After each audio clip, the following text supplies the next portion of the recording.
আসসালামু আলাইকুম রহমতুল্লাহি ওবারাকাতু। সম্মানিত দর্শকবৃন্দ, পবিত্র জুমার দিনের বিশেষ 5টি আমল নিয়ে আলোচনা করব। জুমার দিনের অনেক আমল আছে, তার মধ্যে আমি বাছাই করে 5টির কথা বলবো। পরে সুযোগ হলে আরও বাকি আমলগুলো নিয়েও আলোচনা করব। প্রথম যে আমলটির কথা বলবো, ছোট্ট একটি দোয়া। এই দোয়াটি যদি আপনি পাঠ করেন, আপনার সমুদ্রের ফেনা পরিমাণ গুনাহ থাকলেও আল্লাহ পাক মাফ করে দিবেন, সুবহানাল্লাহ। এই বিষয়ে রাসূলুল্লাহ সাল্লাল্লাহু আলাইহি ওয়াসাল্লাম কী বলছেন?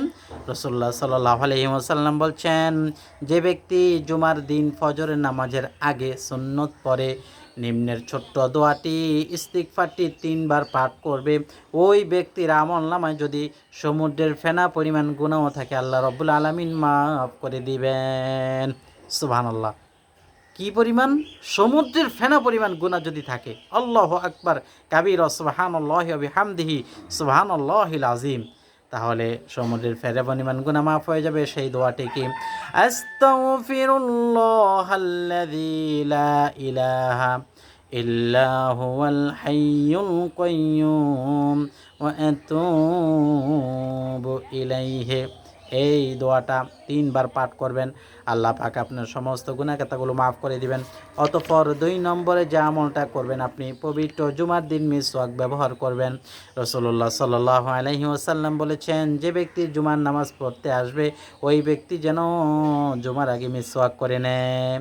এই জুমার দিন নারী পুরুষ সবাই মিসওয়াক ব্যবহার করবে। আর মিসওয়াক ব্যবহার করে নামাজ পড়লে বড় একটা ফজিলত আছে।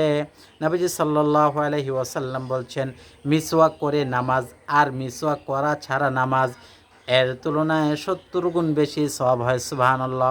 মিসওয়াক ছাড়া নামাজটা পড়লে তার চাইতে 70 গুণ বেশি সওয়াব হয় যদি মিসওয়াক করে নামাজটা পড়া হয়। সুবহানাল্লাহ, কত বড় ফজিলত! তাহলে আমরা কেউ মিসওয়াক ছাড়বো না। নিমের ডালা দিয়ে, সিফটিফিনের ডাল দিয়ে, জৈতুনের ডাল বাজারে কিনতে পাওয়া যায় 20 টাকা, 30 টাকা, 10 টাকা দিয়ে।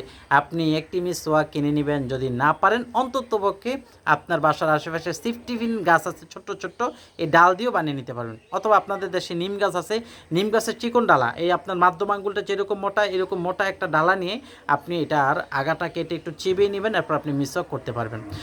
3 নম্বর আর 4 নম্বর আমল হলো গোসল করা এবং আপনার সুন্দরভাবে কি করা? খুশবু মেখে নেওয়া। গোসল করা আর হলো খুশবু মেখে নেওয়া। রাসূলুল্লাহ সাল্লাল্লাহু আলাইহি ওয়াসাল্লাম বলেন, যে ব্যক্তি জুমার দিন সুন্দরভাবে খুশবু মেখে আসে, ভালোভাবে গোসল করে নেয়, ওই ব্যক্তির এক জুমা থেকে অপর জুমা পর্যন্ত সমস্ত গুনাহখাতাগুলো কাফফারা হয়ে যায়। সুবহানাল্লাহ। তাহলে গোসলটা কীভাবে করবেন? উত্তম রূপে ঢোলে ঘষে ভালোভাবে সাবান দিয়ে আমরা ফরজ গোসল যেভাবে ভালোভাবে করতে চাই এভাবে করবেন, তাহলে আপনার সেই গোসলটা কার্যকারিতা আসবে। এরপর হলো খুশবু মাখা, আতর, সেন্ট। আমরা অনেকেই এগুলো মাখি না। আতর মাখবেন, সপ্তাহে একদিন কি পারবেন না? নিজে মাখবেন, অপরকে মাখাবেন, সন্তানদেরকে দিয়ে দিবেন।